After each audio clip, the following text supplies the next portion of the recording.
রনিদা রনিদা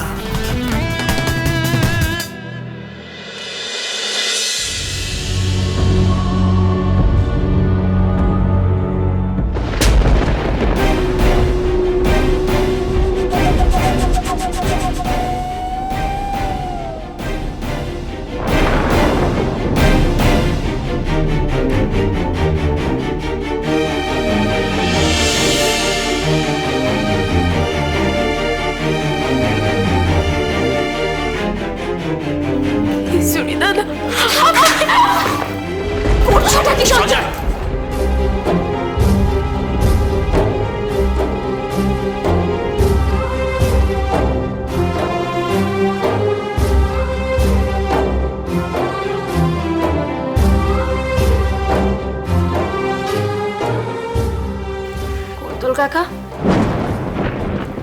আমারে বাড়ি নিয়ে চলো, আমি আর এখানে থাকবো নিকো। রনি, রনিমা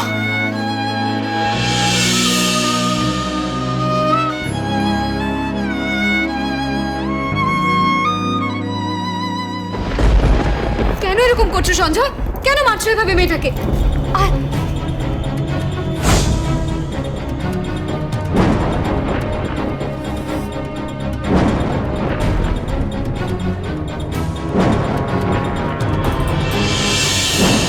তোমার খিচুড়ি দাদা যদি রেখে যায় তাহলে আমি বোঝাবো, প্রমিস।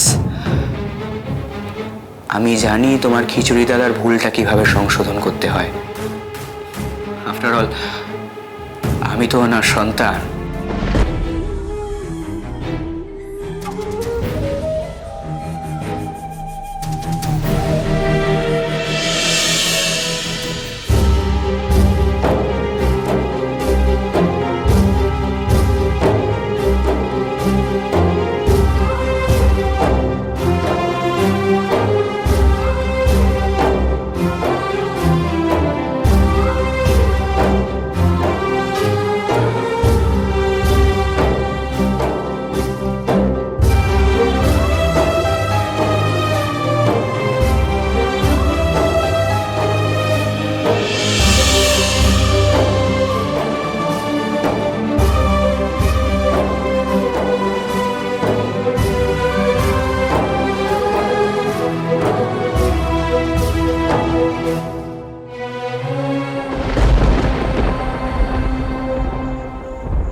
চলুক চলুক চলুক, এবার তোমার টার্ন শবনম। ওই মুদির দোকানের চাকরের মেয়ে, শোন, ভালো করে ওয়েট ট্রেনিংটা কর, বুঝলি? তোকেও তো কদিন পরে মুদির দোকানের চাল ডালের বস্তা কাঁধে করে বয়ে বুড়ো বাপকে সাহায্য করতে হবে।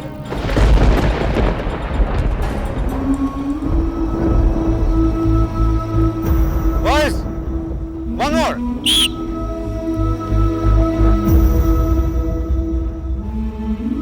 শবনম, এই নোংরা লড়াইটা তোর নয়, তোর নয়। তোর লড়াইটা স্টার্টিং পয়েন্ট থেকে ফিনিশিং পয়েন্ট পর্যন্ত। সঞ্জয় দা, এই মুহূর্তে আপনাকে আমার খুব দরকার। আমি আসছি আপনার কাছে, আসছি। কি হয়েছে? কি হয়েছে ওর? পরে সব বলছি ওলি, আগে ভেতরে তো চল। হঠাৎ করে কি হলো? সাবধানে এসো। আরে ভয় পেও না, কিচ্ছু হয়নি। কি হলো? এখানে বসিয়ে দাও, এখানে বসিয়ে দাও। বসো, এখানে বসো। দেখে সাবধানে। রে,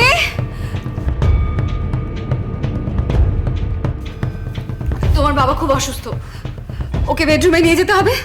ধরো। আবার ওকে ডাকতে গেলে কেন? আমি তো একাই যেতে পারতাম। আহা, কোনো প্রয়োজন নেই, ধরো না। না না, আমি যেতে পারবো। সাবধানে সাবধানে।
অলি, টেনশন করো না। তুমি তো জানো যে প্রত্যেকটা রেসের আগে আমার শরীর গরম হতো। সামনে বেঙ্গল মিট তো, তাই রনির শরীরের গরমটা আমি নিয়ে নিয়েছি। ও তুমি ভেবো না, কিচ্ছু ভেবো না। রনিটা কোথায় গেল? রনি,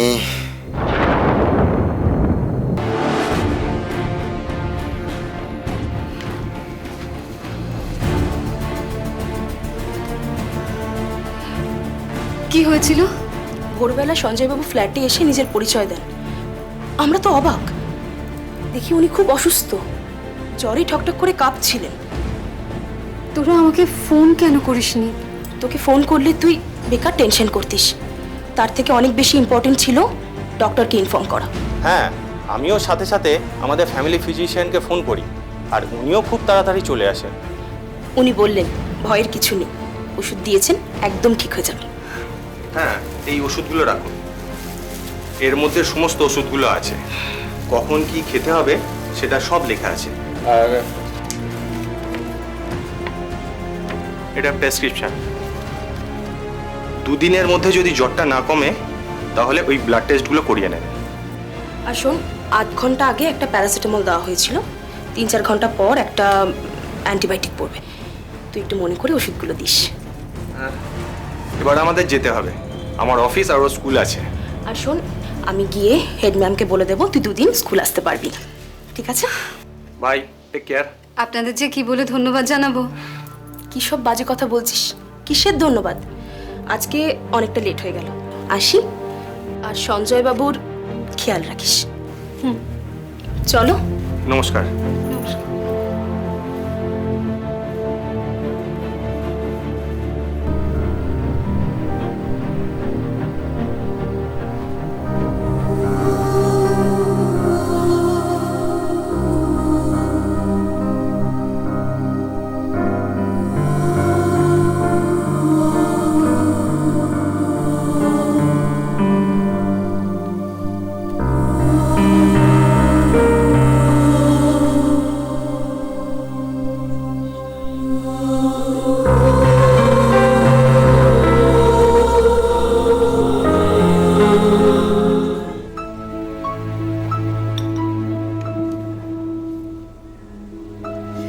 এ বাবা, অনেক দেরি হয়ে গেছে।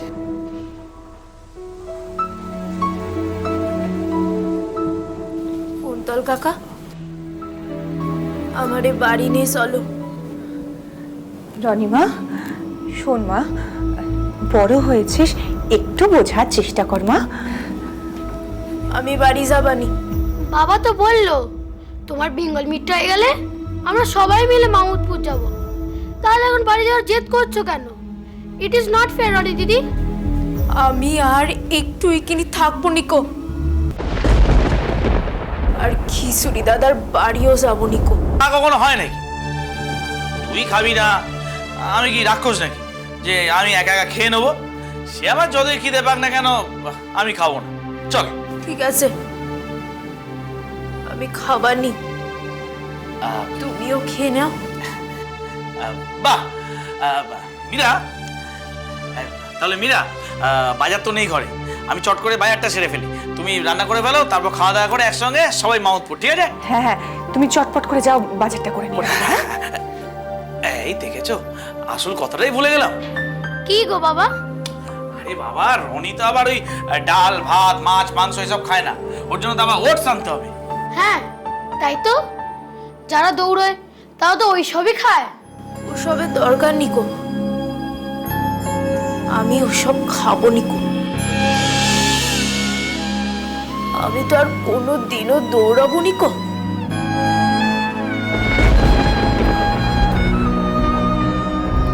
মেয়েটা বড্ড বড্ড চিন্তায় ফেলে দিল।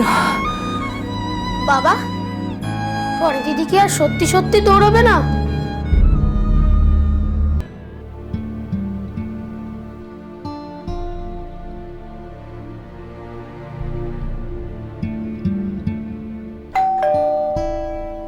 রি,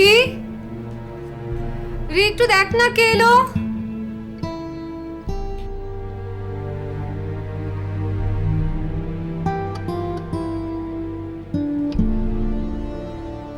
জ্বরটা তো বাড়ছে, খুব চিন্তার হয়ে গেল তো।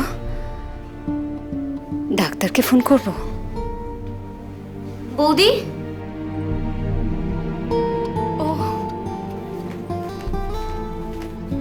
শবনম, এসো। এ কি, সঞ্জয়দার শরীর খারাপ নাকি? হ্যাঁ, খুব জ্বর। তা রনি কোথায়? কালকে বিকালে প্র্যাকটিসে যায়নি, আজকে সকালেও যায়নি, আমি তাই খোঁজ করতে এলাম। কিন্তু সঞ্জয়দার যে জ্বর হয়েছে আমি তো কিছুই জানি না। রনি, রনি এসেছিস? রনি এসেছিস? আয় রনি। তুমি তুমি উঠো না। শবনম, রনি চলে গেছে। চলে গেছে? কোথায়? ও ও এখন আমার দাদার বাড়িতে আছে, রাগ করে চলে গেছে। আমি ওকে আনতে যাচ্ছি। শবনম, তুমি আমার সঙ্গে চলো। রনি না এলে সঞ্জয়ের জ্বর সারবে না। আচ্ছা ঠিক আছে, চলো যাব। 1 মিনিট।